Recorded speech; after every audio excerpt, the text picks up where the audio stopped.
Chapter 8 of Masters of Space by E. Doc Smith and E. Everett Evans. Masters of Space. Chapter 8. Hilton did not have to drive the Peyondix beam to the planet Stret. It was already there. And there was the monstrous First Lord Thinker Zoyar. Into that mind his multi-mind flashed, its every member as responsive to his will as his own fingers, almost infinitely more so, in fact, because of the tremendous lengths of time required to send messages along nerves. That horrid mind was scanned cell by cell. Then, after what seemed like a few hours, when a shield began sluggishly to form, Hilton transferred his probe to the mind of the second thinker, one Lord Inos, and absorbed everything she knew. Then, the minds of all the other thinkers being screened, he studied the whole Stret planet, foot by foot, and everything that was on it. Then, mission accomplished, Hilton snapped his attention back to his office, and the multi-mind fell apart. As he opened his eyes, he heard Thule scream, "Luck!" "Oh, you still here, Thule? How long have we been gone?" "Approximately 1 1/10 seconds, sir." "What?" Beverly Bell, in the haven of Franklin Pointer's arms, fainted quietly. Sandra shrieked piercingly. The four men stared goggle-eyed. Temple and Teddy, as though by common thought, burrowed their faces into brawny shoulders. Hilton recovered first. "So that's what Peyondix is." "Yes, sir. No, sir.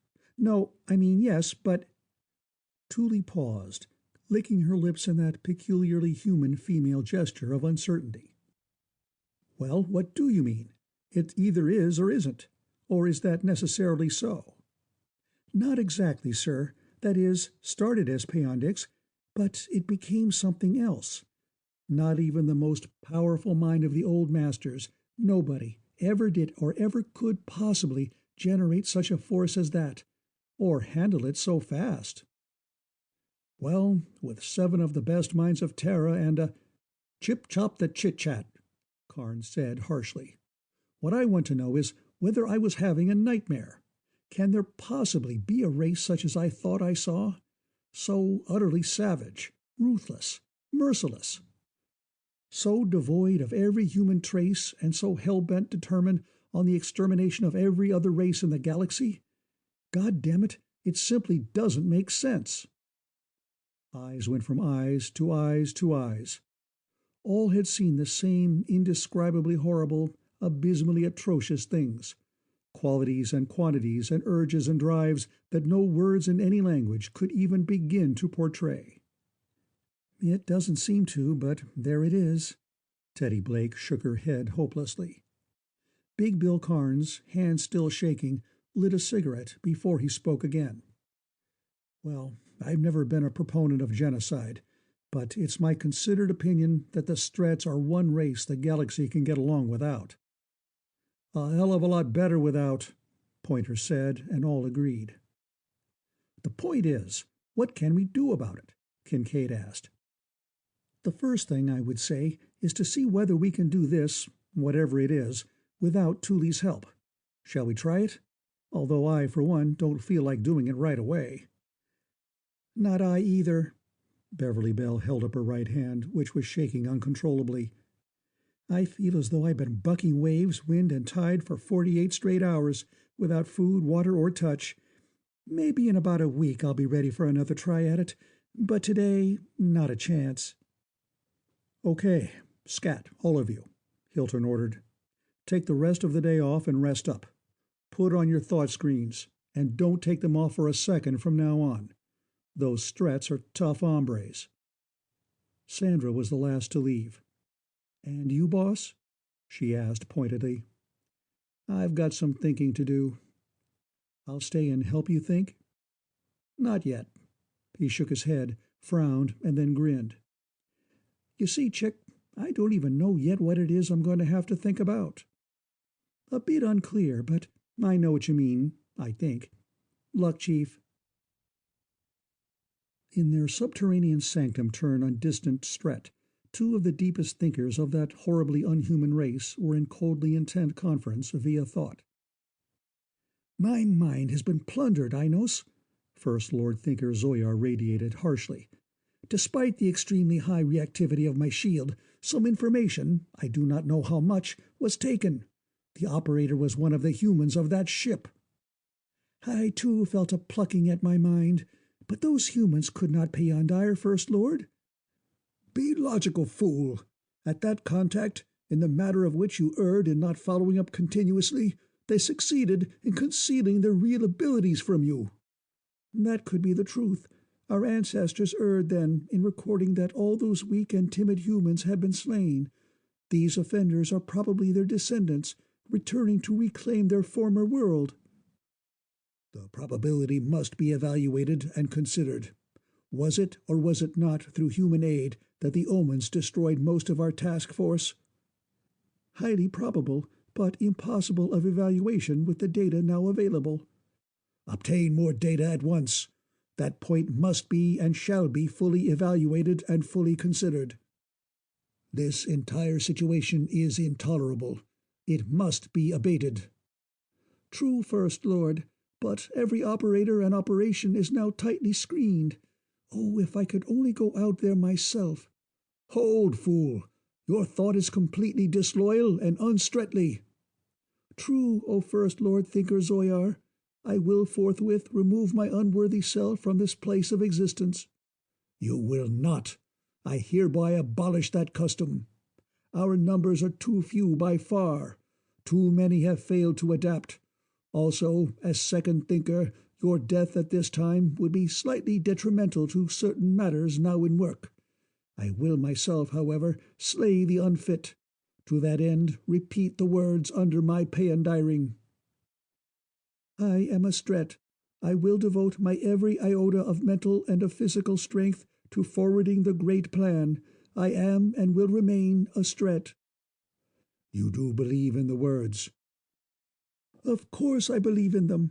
I know that in a few more hundreds of thousands of years we will be rid of material bodies and will become invincible and invulnerable.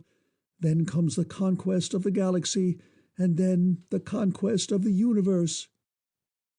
"No more, then, on your life, of this weak and cowardly repining.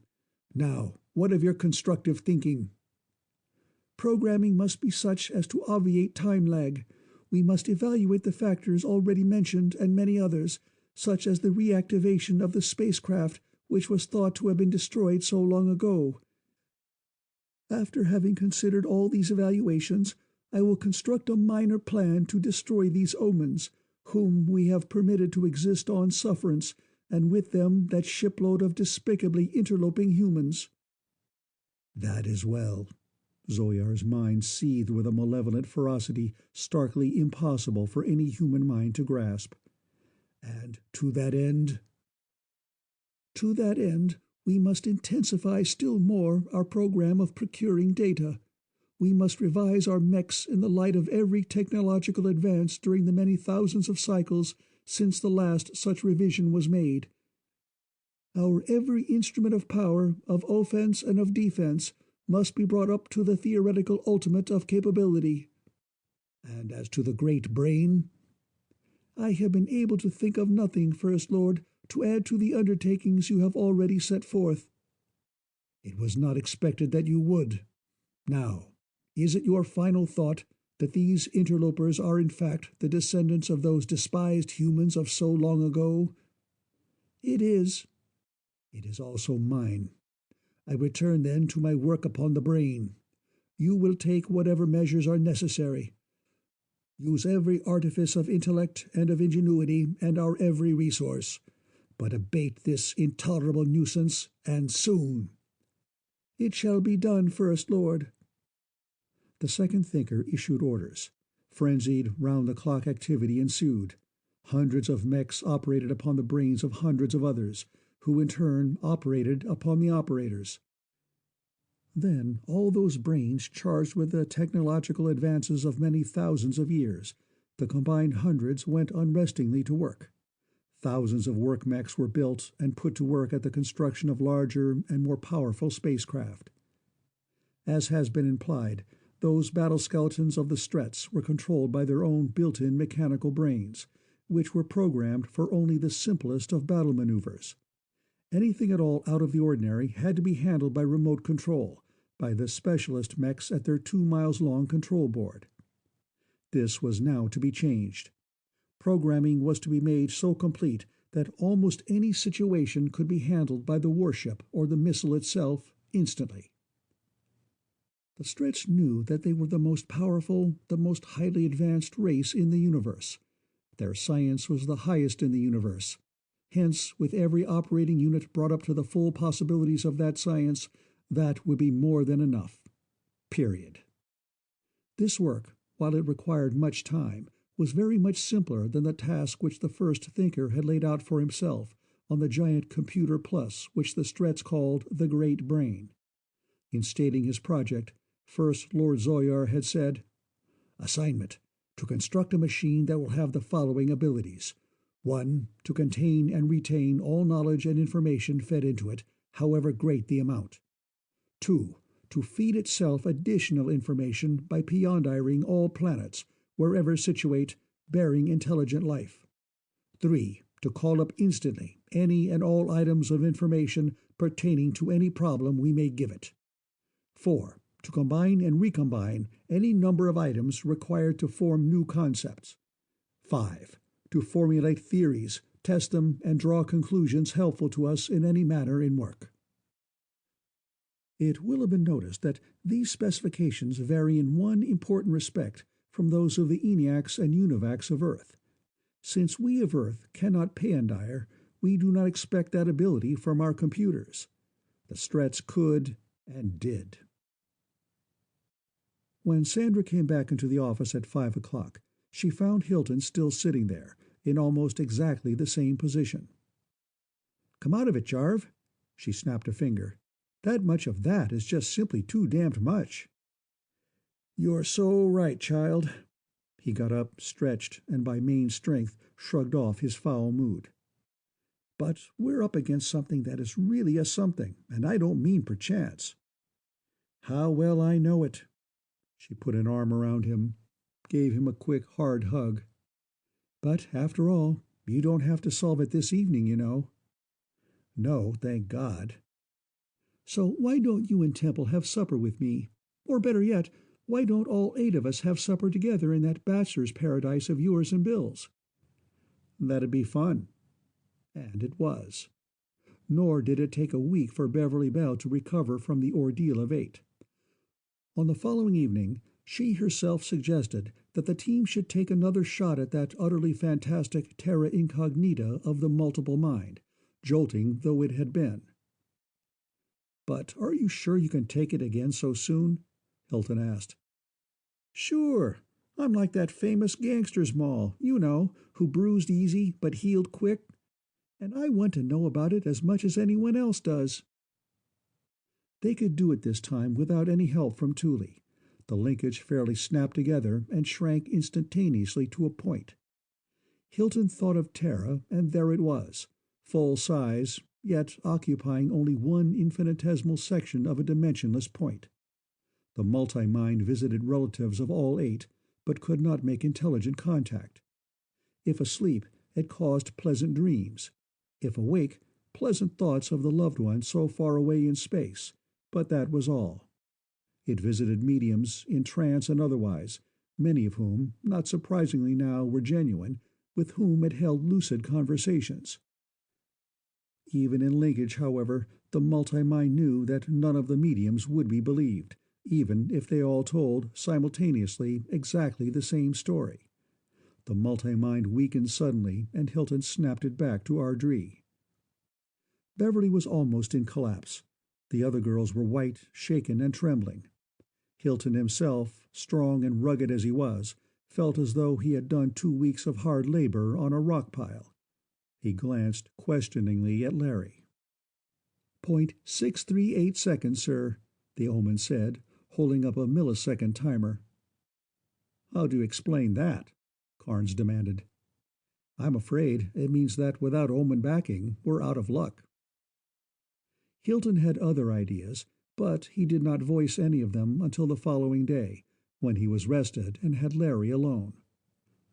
So, carbon-based brains can't take it. 1 second of that stuff would have killed all 8 of us. Why?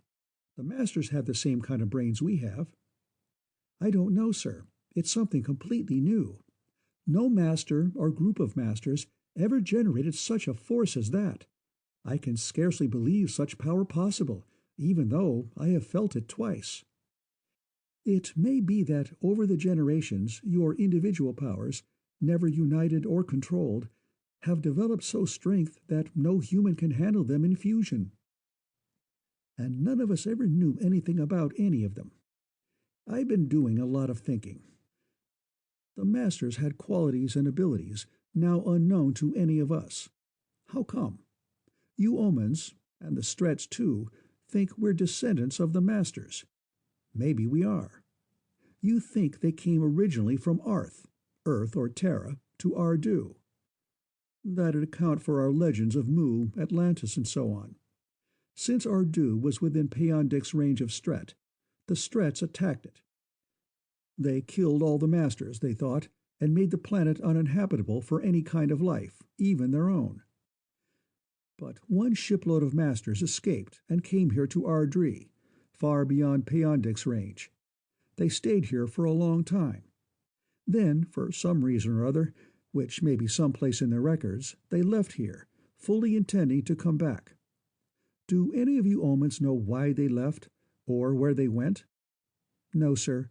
We can read only the simplest of the Master's records. They arranged our brains that way, sir. I know, they're the type. However, I suspect now that your thinking is reversed. Let's turn it around. Say the Masters didn't come from Terra, but from some other planet.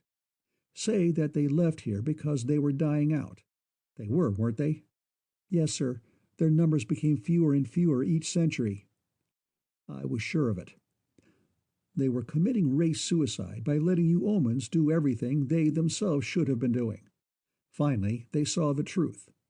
In a desperate effort to save their race, they pulled out, leaving you here.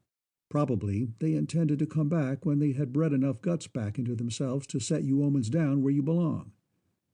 But they were always the masters, sir. They were not. They were hopelessly enslaved. Think it over. Anyway, say they went to Terra from here. That still accounts for the legends and so on. However, they were too far gone to make a recovery, and yet they had enough fixity of purpose not to manufacture any of you Omens there. So their descendants went a long way down the scale before they began to work back up. Does that make any sense to you? It explains many things, sir. It can very well be the truth. Okay, however it was, we're here, and facing a condition that isn't funny. While we were teamed up, I learned a lot, but not nearly enough. Am I right in thinking that I now don't need the other 7 at all, that my cells are fully charged and I can go it alone? Probably, sir, but I'm coming to that.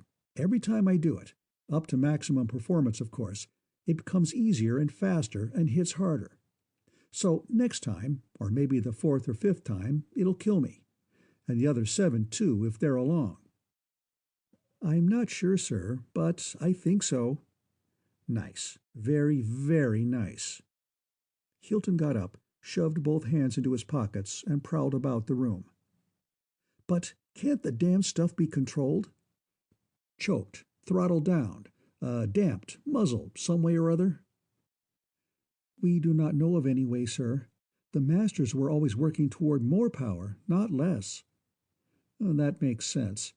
The more power, the better, as long as you can handle it. But I can't handle this, and neither can the team. So, how about organizing another team, one that hasn't got quite so much whammo, enough punch to do the job, but not enough to backfire that way? It is highly improbable that such a team is possible, sir. If an Omen could be acutely embarrassed, Larry was. That is, sir, I should tell you, sir, you certainly should. You've been stalling all along, and now you're stalled. Spill it. Yes, sir. The Thule begged me not to mention it, but I must. When it organized your team, it had no idea of what it was really going to do. Let's talk the same language, shall we? Say he and she, not it. She thought she was setting up the Peondix, the same as all of us omens have. But after she formed in your mind the Peondix matrix, your mind went on of itself to form something else, a thing we cannot understand. That was why she was so extremely, I think, frightened might be your term. I knew something was biting her. Why? Because it very nearly killed you. You perhaps have not considered the effect upon us all if any omen, however unintentionally, should kill a master. No, I hadn't. I see. So, she won't play with fire any more, and none of the rest of you can. Yes, sir. Nothing could force her to. If she could be so coerced, we would destroy her brain before she could act. That brain, as you know, is imperfect, or she could not have done what she did. It should have been destroyed long since. Don't ever act on that assumption, Larry. Hilton thought for minutes. Simple Peondix, such as yours, is not enough to read the master's records. If I'd had 3 brain cells working, I'd have tried them then. I wonder if I could read them. You have all the old master's powers and more, but you must not assemble them again, sir. It would mean death. But I've got to know. I've got to know. Anyway, 1,000th of a second would be enough. I don't think that'd hurt me very much. He concentrated, read a few feet of top-secret braided wire, and came back to consciousness in the sick bay of the Perseus, with 2 doctors working on him. Hastings, the top Navy medico, and Flandres, the surgeon. What the hell happened to you? Flandres demanded. Were you trying to kill yourself? And if so, how? Hastings wanted to know. No, I was not trying to, Hilton said weakly, and I guess I didn't much more than succeed. That was just about the closest shave I ever saw a man come through. Whatever it was, don't do it again. I won't, he promised feelingly. When they led him out of the hospital, 4 days later, he called in Larry and Thule. The next time would be the last time, so there won't be any, he told them. But just how sure are you that some other of our boys or girls may not have just enough of whatever it takes to do the job? Enough, Oompa, but not too much. Since we too are on strange ground, the probability is vanishingly small. We have been making inquiries, however, and scanning. You were selected from all the minds of Terra as the one having the widest vision, the greatest scope, the most comprehensive grasp, the ablest at synthesis and correlation, and so on. That's printing it in big letters, but that was more or less what they were after. Hence, the probability approaches unity that any more such ignorant meddling as this obnoxious Thule did will result almost certainly in failure and death. Therefore, we cannot and will not meddle again. You've got a point there. So what I am is some kind of freak, maybe a kind of supermaster, and maybe something altogether different. Maybe duplicable in a less lethal fashion, and maybe not. Very helpful, I don't think. But I don't want to kill anybody either, especially if it wouldn't do any good. But we've got to do something. Hilton scowled in thought for minutes. But an omen brain could take it. As you told us, Thule, the brain of the Larry is very, very tough. In a way, sir, except that the masters were very careful to make it physically impossible for any omen to go very far along that line. It was only their oversight of my one imperfect brain that enabled me, alone of us all, to do that wrong. Stop thinking it was wrong, Thule. I'm mighty glad you did. But I wasn't thinking of any regular omen brain. Hilton's voice petered out. I see, sir. Yes, we can, by using your brain as guide, reproduce it in an omen body. You would then have the powers and most of the qualities of both. No, you don't see, because I've got my screen on. which I will now take off." He suited action to word. "Since the whole planet's screened and I have nothing to hide from you." Teddy Blake and I both thought of that, but we'll consider it only as the ultimately last resort. We don't want to live 1,000,000 years, and we want our race to keep on developing. But you folks can replace carbon-based molecules with silicon-based ones just as easily as, and a hell of a lot faster than, mineral water petrifies wood. What can you do along the line of rebuilding me that way? And if you can do any such conversion, what would happen? Would I live at all? And if so, how long? How would I live? What would I live on? All that kind of stuff. Shortly before they left, 2 of the masters did some work on that very thing. Thule and I converted them, sir. Fine. Or is it?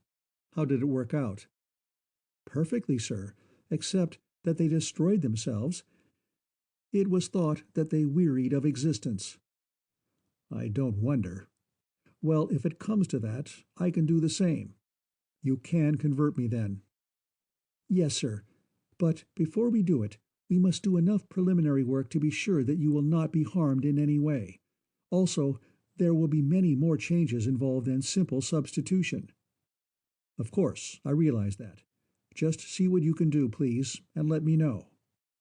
We will, sir, and thank you very much. End of Chapter 8.